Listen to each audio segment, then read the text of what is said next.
E agora eu vou, então, passar a palavra para o senhor Fabiano dos Santos, que é coordenador geral da Federação Nacional dos Trabalhadores e Trabalhadoras do Judiciário Federal e Ministério Público da União, FENAJUF, pelo prazo de 10 minutos.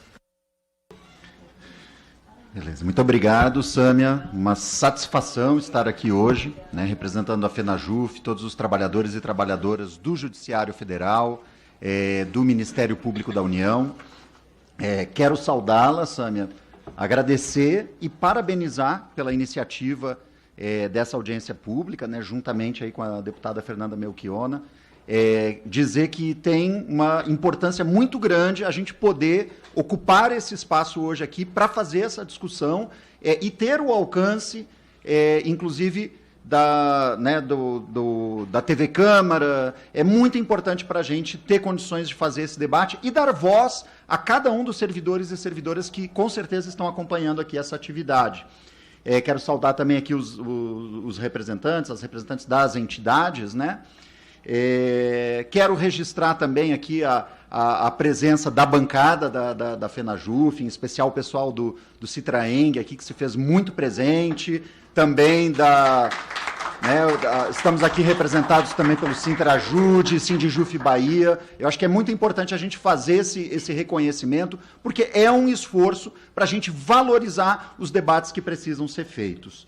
Eu vou começar fazendo um breve histórico da nossa luta pelo direito à database. É um direito que, na verdade, já está assegurado no artigo 37, inciso 10, e que chegou ao Supremo, né, no RE 843-112, que foi movido por uma entidade municipal de São Paulo. Várias outras entidades se somaram, como a Amicus Curiae, nesse processo, mas por maioria de votos, né, 6-4, o STF decidiu em 25 de setembro de 2020 que o Executivo não é obrigado a conceder as revisões gerais anuais nos salários aí dos servidores públicos federais. Então não precisa respeitar o que está comandado na Constituição e que basta, nesse caso, apresentar uma justificativa, né, ao Legislativo do porquê que não vai ser cumprido. Eu, inclusive, desconheço se esse procedimento é respeitado, né? Acho que seria, inclusive, importante a gente vir a compreender isso. Bom, o fato é que o achatamento salarial do funcionalismo, por meio da desvalorização com a corrosão da inflação, já faz bastante tempo que é uma política, e eu acho que isso precisa ser dito. Ele é uma política de vários governos, e isso foi evidenciado, eu acho que aqui todo mundo vai lembrar, naquela fatídica reunião interministerial, né, onde se discutia todos os oportunismos possíveis, né, em relação ao momento gravíssimo que a gente vivia da pandemia, inclusive né, com a história do passar boiada, e lá foi colocada uma política, que é a política da granada no bolso, que se materializou por um comando legal para o congelamento salarial por 2 anos de todo o funcionalismo público. E isso foi colocado como uma vitória do governo, né, e colocando, inclusive, os servidores públicos como inimigos. Então, esse é o contexto da nossa luta em relação à questão da corrosão inflacionária, e esse é o contexto, né, ali eu acho que é o extremo, né, não preciso nem discutir aqui o caráter daquele governo, mas ali era o extremo, mas de uma política que a gente vê, uma política neoliberal, de constante desmonte do Estado, dos serviços públicos, que vem sendo aplicado constantemente aí por todos os governos. Eu acho que é importante a gente dizer que a política de achatamento salarial do funcionalismo, embora a gente, diferentemente dos trabalhadores da iniciativa privada, não tenhamos o direito à database, né, ou pelo menos não assegurado, né, não efetivado, ela se dá também com os trabalhadores da iniciativa privada por meio da rotatividade. A gente sabe que é isso, todo ano tem a questão da reposição das perdas inflacionárias, mas um trabalhador, quando ele muda de emprego, normalmente ele vai ser submetido novamente ao piso da categoria, vai ter que começar a galgar tudo de novo. E isso leva também os trabalhadores da iniciativa privada a um achatamento, e esse achatamento, por conta da estabilidade do servidor público, uma garantia, inclusive, necessária ao bom funcionamento do Estado, ele não consegue se efetivar. Por isso, se estabelecem outras políticas alternativas que vão caminhando para esse achatamento. Agora, eu vou discutir também algumas questões que a representante aqui do Ministério da Gestão e Inovação colocou, mas eu quero destacar o seguinte: há uma contradição no debate que está colocado, porque, embora todos os governos tenham aplicado políticas que vão achatando os salários do funcionalismo, inclusive com a materialização de políticas nocivas à efetivação dos direitos sociais, como foi o teto dos gastos, como foi o arcabouço fiscal, mesmo nesses marcos legais, há a possibilidade do crescimento pela inflação para o orçamento anual. E a gente sabe que a folha de pagamentos também faz parte do orçamento. Então, se há a possibilidade de se aplicar o crescimento da inflação para todo o orçamento, por que para o funcionalismo ele não pode ser aplicado? A gente, que é do Judiciário Federal, observou no período da política da granada no bolso uma quantidade gigantesca de prédios sendo reformados, porque esse crescimento orçamentário, essa margem de crescimento orçamentário sobre a folha, foi aplicada em outras despesas. Então, essa é uma contradição que nós precisamos cobrar. Se pode crescer pela inflação, por que a folha não pode crescer pela inflação? Nós queremos ouvir essa resposta.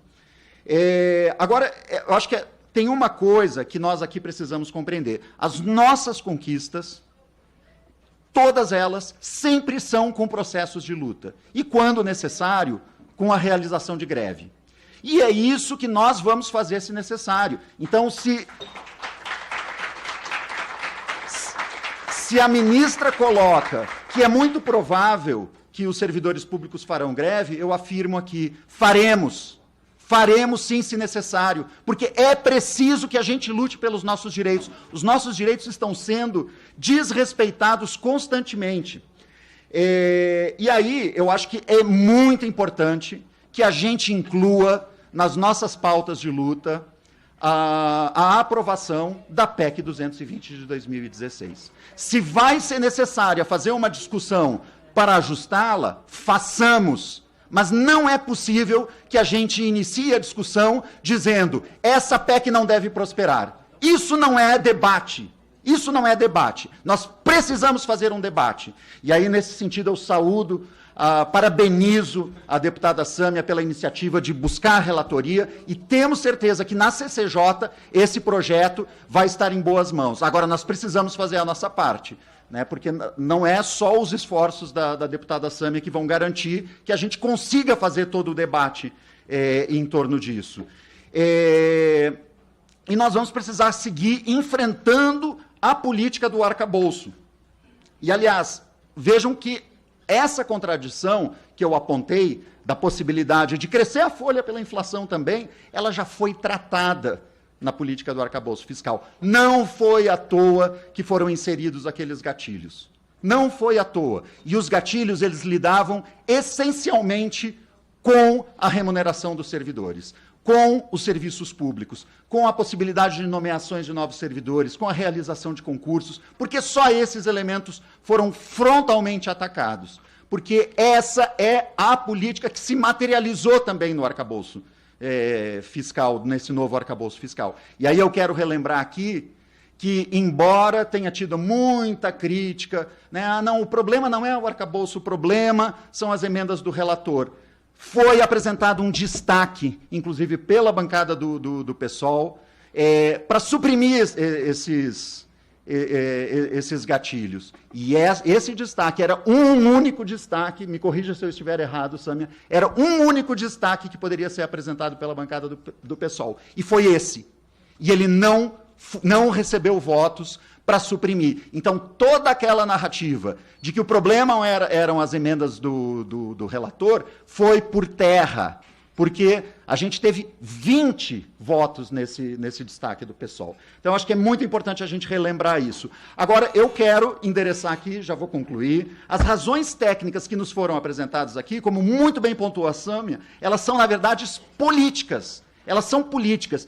E elas se materializam por uma série de normativos que impõem a política neoliberal que nós precisamos enfrentar, que sustentam o sistema da dívida pública. Foi falado aqui pela representante do governo no limite do possível. O limite do possível não se aplica para a dívida pública. Sempre que chega perto de ter algum problema com o limite do possível, estabelece-se um novo arcabouço fiscal, estabelece-se alguma coisa que vai garantir seja sustentado o insustentável. E a repercussão nos estados e municípios é, na verdade, a extensão dos direitos aos trabalhadores e trabalhadoras dos serviços públicos estaduais e municipais. Por fim, quando os servidores exigem o cumprimento do seu direito à reposição das perdas salariais, ninguém aqui está querendo ser irresponsável e ninguém quer quebrar o Estado brasileiro. Pelo contrário, todos os servidores e servidoras têm um compromisso gigantesco com a prestação dos serviços públicos, como ficou evidenciado, inclusive, durante o período da pandemia. O que nós queremos, sim, é uma database que seja precedida por um processo de negociação coletiva, inclusive como está colocado na resolução 151 da OIT, que não foi regulamentada aqui no Brasil ainda. O Brasil é signatário, porém não regulamentou. E nesse processo de negociação coletiva, nós podemos enfrentar concretamente as preocupações que a representante do Ministério colocou aqui. Se para se alcançar um índice, nós vamos esbarrar este ano em algum limite, que isso faça parte do processo de negociação coletiva. Mas nós não podemos admitir que a gente não possa fazer o debate da PEC 220, que a gente inicie esse debate dizendo que ela não deve prosperar, ela tem que ser debatida, se tem problemas, vamos enfrentar esses problemas, mas a gente precisa garantir o direito à reposição das perdas inflacionárias.